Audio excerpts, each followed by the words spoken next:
Is the Arcanist any good? What do the skills look like? How do they feel? In this one, I'm going to show you just that. Hey guys, it's Dan, and welcome to Unified Gaming. So the Arcanist is the 7th class coming out in the Elder Scrolls Online. It is releasing with the Necrom chapter that is due later this year, but is currently available on the PTS so you can check it out yourself. Everything shown in this video is week 1 PTS, so it is subject to change, but just know that I've gone as accurate as I can do. The build up on this character does have around 5,700 weapon damage and spell damage, as well as CP to give you an idea of what the stats would actually look like on the tooltips. As always, if you get any questions about this stuff though, do let me know in the comments, and do make sure you are liked, you commented and you are subscribed, because it really helps out the channel and just tells YouTube this is what you want to see. And as always, a huge thanks to everyone over at Patreon who helps make these videos possible. If you want to support, there's details down below. So what we're now going to do is jump into every single skill and show you how they perform. So with the Arcanist, you have 3 skill lines. You've got your Herald of the Tome, Soldier of Apocrypha and Curative Rune Forms. They are designed to be your damage skill line, your tanking skill line and your healing skill line. Herald of the Tome has most if not all of your damage skills. Soldier of Apocrypha is your tanking skill line with taunts and buffs for like defense, and Curative Rune Forms is heals and utility, so things like heal over times, buffs for you and your group. That's kind of how it feels. As you would expect, there are 5 active skills and 1 ultimate with some cool passives. Some of these passives really kind of synergize well with some of the skills and the kind of just how they work, and they also really work with the combo system that is the new Crux system. Focus on Herald of the Tome, you have the ultimate Unblinking Eye. This is a beam skill, it shoots a beam in an area and it does damage. It's a pretty interesting skill, and when you use it, it literally summons basically a beam that follows you, and you can move it around as you recast the buttons. So if you move your ultimate, it will move around. It does really good single target damage and sort of small AoE damage if you can get a group in there, and it ticks very fast. It's very similar to something like the Elemental Storm, so you can get a lot of damage out of this if you can get people inside the space. It's a smaller space, but it does a lot of damage. As for the other skills, you have Rune Blades. This is your spammable and this generates Crux. Crux, you're probably going, is what is that? Crux is the new combo system. So as you are using skills, you will generate Crux, and this Crux will allow you to build up bonus effects, whether that's increased damage, cost reduction, you name it. You'll see around my character that there are 3 triangles right now. This signifies I have 3 Crux built up. That is the cap. Each time you get a Crux, you can use this on some skills and they'll get bonus effects. This skill, for example, is a generator. You don't get very few effects, if any, because it doesn't consume them. The Morph 1 is Rune Blades in space, Morph 1 is Withering Rune Blades. This gives you a very high crit chance, and you've got Escalating Rune Blades, which does even more damage per hit. If you have Crux active, you do get bonus damage, but it doesn't actually consume them, which is really nice. One thing I would say from these 2 morphs, if you're playing PvP, I found the Withering Rune Blades significantly better because the crit chance was really good. A big crit can make quite a big difference, even if you are getting slightly less damage per hit. And with these tooltips, I do have 6,000 weapon damage when I'm buffed up, so it is a lot of damage on this build. We then have Fate's Carver, and this is the kind of skill that loads of people have been interested in. This basically shoots a big laser beam, a bit like Iron Man. You can move around, it's got a long channel, and it works really well. There are ways to manipulate this and to abuse it, and I'll show a really quick one that I hope Zos fixes. If you stack things like cost reduction on jewellery, you can then get a lot of cheap stuff. So 324, this goes down to 388. If you use 2 of these, it goes to 0. So you can use this skill completely free if you just have 2 cost reduction on. So that is a bug, I think it will be fixed. Just kind of report it to the devs right now. It's a really fun skill, it does a good amount of damage. From a PvP perspective, it's kind of lackluster. When you cast this beam, it does have a target block on, so as you're using it, the camera will kind of point towards the target and will do damage. In PvP, because people move around so much, you do get a lot of misses, even if you are locking onto them. And you find a lot of the time that the skill just doesn't actually register, even though it looks like you're hitting them. And for context, I play shooting games, so I'm quite good at aiming, and I still get loads of misses with this. So it's kind of a really awkward skill in PvP. The damage as well can be heavily avoided because of just movement. You do have Morph 1, which is Exhausting Fate Carver. It adds a snare, which I think is probably the better one for PvP. And then you've got Pragmatic Fate Carver, which also reduces the cost, which isn't that great because you can get it really cheap as it is. If you use this with extra crux, it will do bonus damage, so if you stack 3 crux, you'll get almost double damage, which means this can be quite good. But as I said, from PvP, people move around a lot, and a lot of the time you miss this, and it doesn't really do much, it doesn't do enough damage, and it's not a burst skill like Blast Bones or Deep Fissure. You then have Abysmal Impact. This is your pseudo execute. You hit people with a just big like, tentacle. If they get hit with an ink. The ink makes them take 5% more damage. You can then go and morph this into 2 options. Option 1, this will give you basically bonus damage with the low health. It's kind of like a passive execute, but not an execute. The execute only goes to 100%, whereas most normally go to 300 or 400%, so this is quite low. And you've got Tentacular Dread, which is the second morph, and this converts it into a magic ability doing frost damage instead. And you consume Crux to increase the Abyssal Ink strength and immobilize. This means if you get Crux on it, you get 2, 4, 6% there, plus 5%, giving you a 11% just bonus damage to targets for all damage. It's really nice, but it doesn't help fix a lot of the burst issues the class currently has. The next skill is Tome Bearer's Inspiration. This is your damage buff, and when you slot this on any bar, it gives you Major Brutality and Sorcery. So you'll see our damage has risen to 5,700 just because of this being active. It is a really good skill. When you use this itself, that you can toggle the effect, and your weapon will then glow with like a green hue, and when you hit enemies, you will then proc this additional magic damage. This can work with any skill, so this is really, really good. You do need to use your class abilities, so just do factor that in, but it is a very fun skill to use, and I would recommend playing around with this. You have 2 morphs. Morph 1 is Inspired Scholarship. This increases the damage frequency, so you can do the damage more quickly, so it's 3 seconds, not 5. Or you can use Recuperative Treatise, I think it's pronounced. This gives you extra magic and stamina when you generate Crux and you do damage. So every 5 seconds you get 510 magic and stamina. This personally is the better morph for PvP because it helps with one of our passives later on. Our last one is a dot. This is the Imperfect Ring. As you use this, this will go and put a dot on the enemy. The dot has typical dot damage, it's pretty good, and an ally can synergize it to do some pretty good AoE damage as well, so really, really cool. Rune of Displacement makes this now pull enemies a bit like Dark Convergence, so as you use this, things get pulled to it. The Fulminating Rune deals additional damage after the delay. Up to 3 allies can use this remix synergy too. So people can use this, so you get like an AoE, it does loads of damage. People can spam this if you use it on lots of people. It's loads of just AoE trash clearing in PvE, so a really good PvE morph here. Whereas Rune of Displacement's really good for PvE tanks or PvP in my opinion.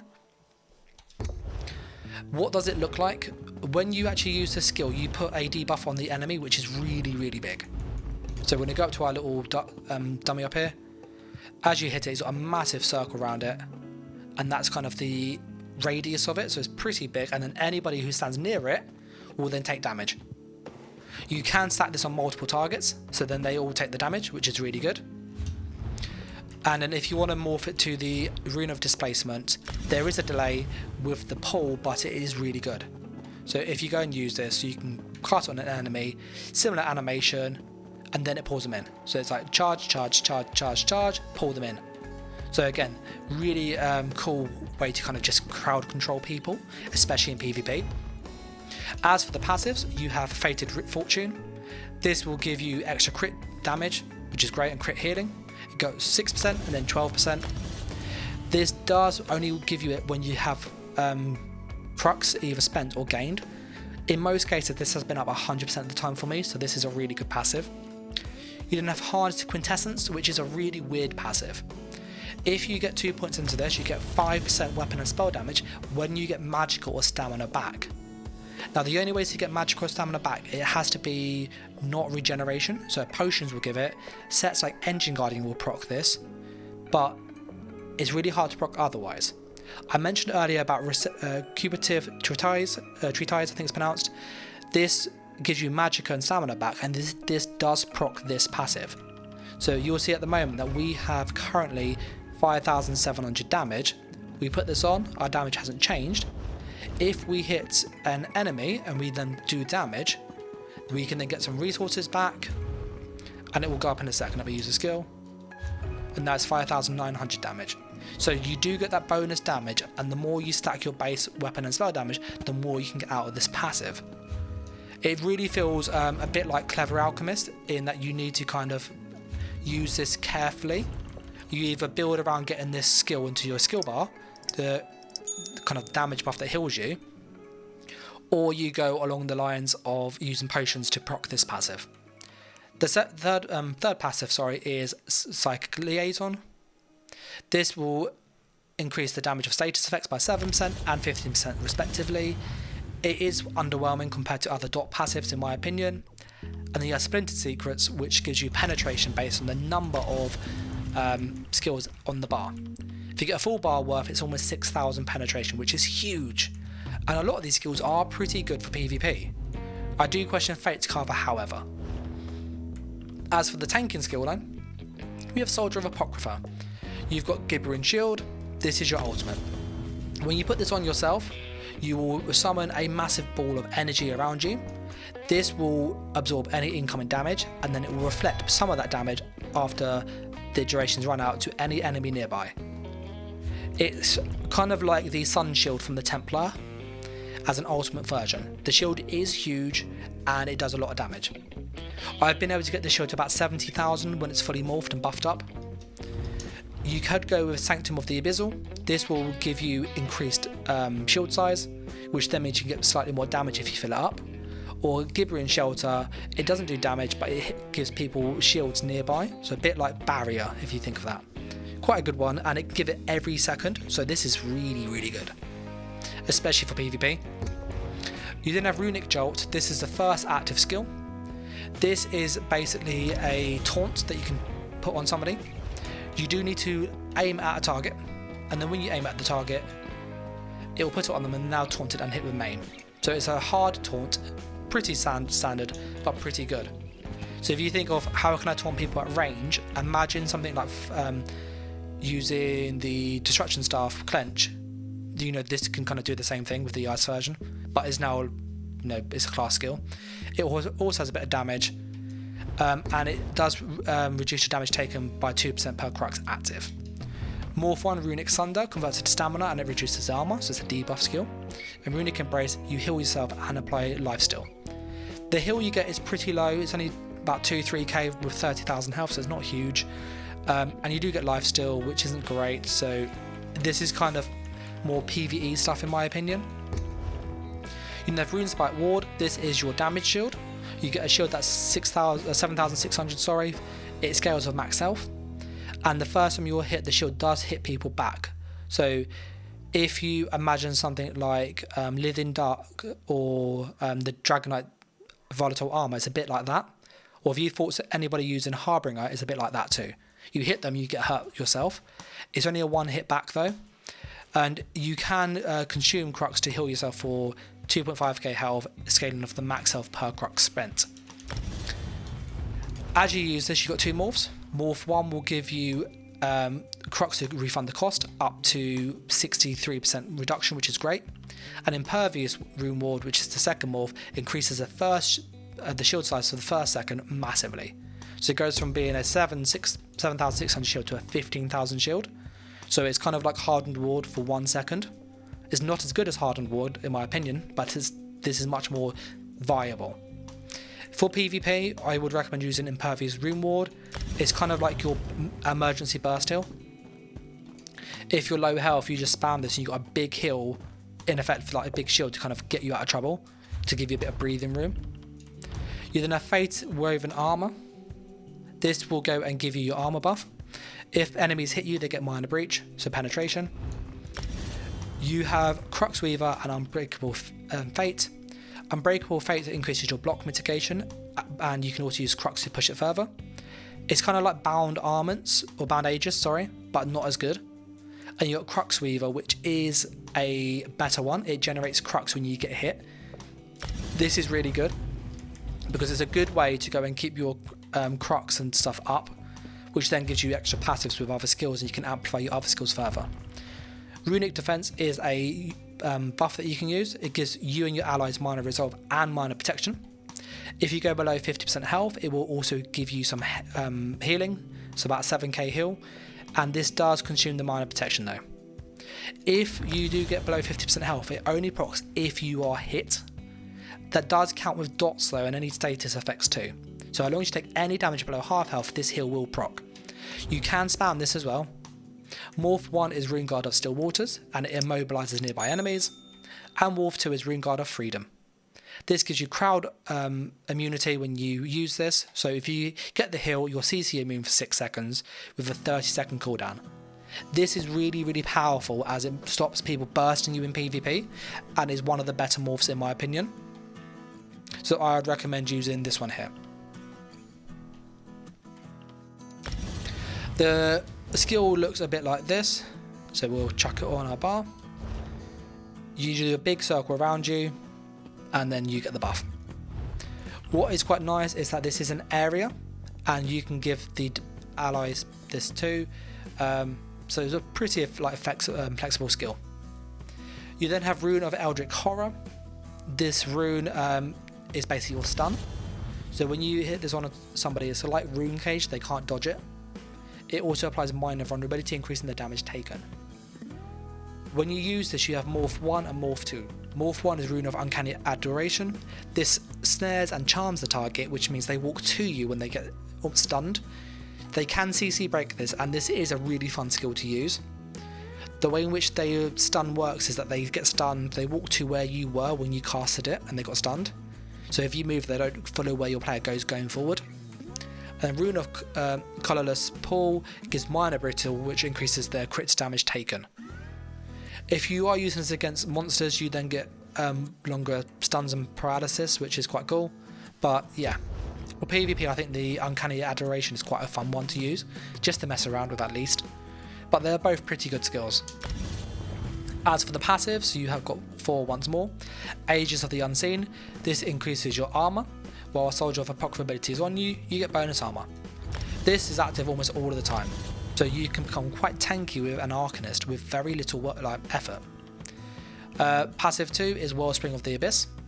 This will increase your stamina and magicka and health recovery for each Soldier of Apocrypha ability slotted. You often find that this gives more on the back bar defensively for PvP than the front bar, because lots of these you use on the defensive bar. So this passive is kind of half used in PvP, but in PvE this is a great passive for tanks. And then for the third passive is Circumvented Fate. When you cast this ability from the skill line, you get given minor evasion. So any ability you get will give you AoE reduction by 10%. It's got a 5-second cooldown, it lasts 10 seconds, so this can be up all of the time and is really, really good for PvP. It makes you really tanky, as most ultimates are AoE in this game. And if you level up all of the way, you get 20 seconds evasion, so there's no reason this should drop off. The final one is Implacable Outcome. This will go and allow you to generate ultimates. Every time you use Crux, you get 2 ults. If you get it both ways, you get 4 ults. A final one is Curative Rune Forms, and we have Phytolacing Glyphic. This is a interesting ultimate. When you use this, you put down a giant glyph on the floor, and the way that you make the glyph work better is so you heal it. So you or your allies can heal it, and then what the glyph will do, it will give you damage, and it will also give you healing if you're inside this. So this is a really cool thing to do. The way to increase the heals though is to actually heal this itself. So if you heal this glyph, it will give you more and more effects, and it lasts a very long time. If you do get this, you get 200 weapon and spell damage, so this is really good, and the more you damage it, the higher this can go. Glyphic of the Tides will give it a higher health when it spawns, so you get more power out of this. And Resonating Glyphic will allow you to damage it instead, so you can get the same effects if you do damage to this. So this is really good as well, especially for high DPS groups in PvE. But for PvP, most of these are a bit hit and miss. I'd say the Glyphic of the Tides is probably the better one for PvP, because you can just chuck it in a group and it will give you more healing straight away. As for your active abilities, you have Rune Meld. This shoots some runes at you or allies in a cone, a bit like the mushrooms from Warden. When you use this, you'll get 3 heals. If an ally is nearby, they'll get 3 heals, and it kind of focuses on whoever's nearby that you look at or low health. So if you look down, you will get it instead. The heal is 3.9k, so it's about 12,000 total, so it's not a terrible heal, but it's not the best. It's okay. Morph 1 is Evolving Rune Meld. This gives you a heal over time. Morph 2 is Audacious Rune Meld, which healing low health targets grants them ultimate. Personally, I think that having Evolving Rune Meld is probably more useful for PvP, just for healing really helps. But Audacious Rune Meld can be quite nice for ult gen, especially if you want to use some really good ults. You have Remedy Cascade. This is the healing beam. So when you use this, it will heal you, and it will heal anybody that you look at. This is very, very good. The heal on this is 38,000, and when I was unbuffed, it's still like 30,000 base. It is a very, very good heal. You can also use Crux, and you can go and get magic and stamina from Crux when you use this, which is great. And if you morph this, you can get Cascade Fortune, which gives more healing to people low health, or Curative Surge, which gives you up to 190% more heals at the end of its duration. So the longer you go this on, the bigger each heal will get until it runs out. This is really, really good on healers in PvP, because you can get massive, massive heals. Whereas this one's kind of just more consistent healing, but both are really good skills. You then have Chakram Shields. This, you put little discs on you, they will absorb incoming damage. They can hit you and allies, so this is really nice. And it is a cone once again. It does prefer people on low health without shields. As you use this, you shoot 3 little discs and the shield goes on you. And you can use this on other allies, as I said already. If you morph this, you have Morph 1, Chakram of Destiny. This now gives you Crux when you use it, and if you recast it, you get a bigger shield if the person has a shield already. So that shield goes from 6k to 30% stronger, so you get in around about a 7-8k shield now. And the second one is you can consume Crux to reduce the cost. It does reduce the cost by 20% per Crux, up to 60% in total. The Chakram of Destiny, however, is better for PvP in my opinion. You then have Arcanist of Domain. This you will give a buff to you and your allies. It's an area buff, so you have to stand inside it. You will get minor regen, so Fortitude, Intellect and Endurance, as well as giving you weapon and spell damage from the minor Courage. It is a really good skill to have.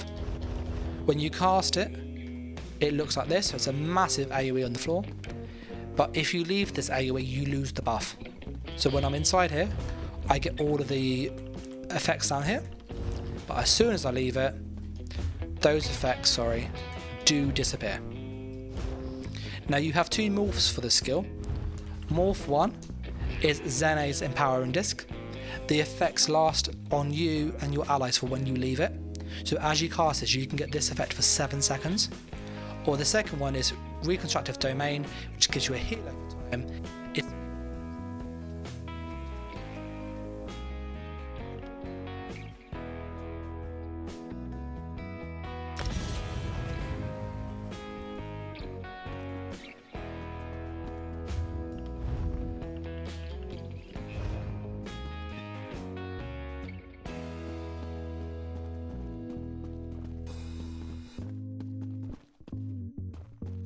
Still nevertheless. The last one is Apocryphal Gate. This is a teleport. It's like Mistform, but it's only a single use with a 7-second cooldown. As you use this, you shoot 2 portals. You can walk in Portal 1 and you teleport at Portal 2. You can go back through it again. And the way in which it seems to work is that it only lets you go through it if you are looking forward.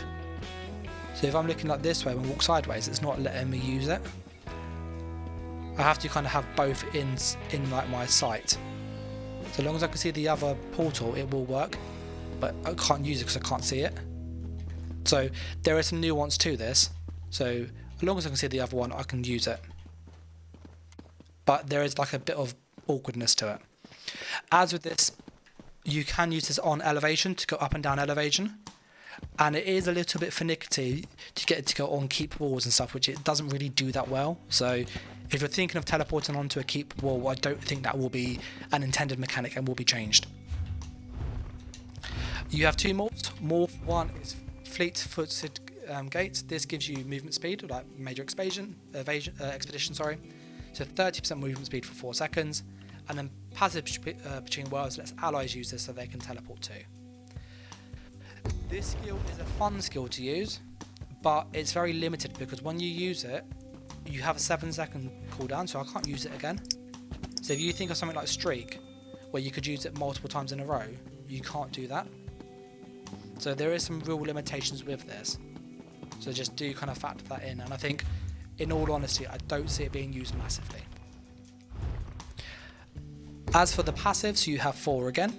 Healing Tides, this will increase your healing done with each crux you have active by 1%, and then 3%, so you get 9% healing, which is great. The second passive is Hideous Clarity. When you generate crux, you restore magicka, stamina, whatever's higher. This does proc the bonus on your passive down here, Harness Quintessence. So if I'm using a skill that generates crux, for example, I will be able to go and get that extra damage. So we have 5,700 damage, 5,900 damage. So as long as we're doing damage, we can keep that passive up easily, or you could go and use a skill to help as well.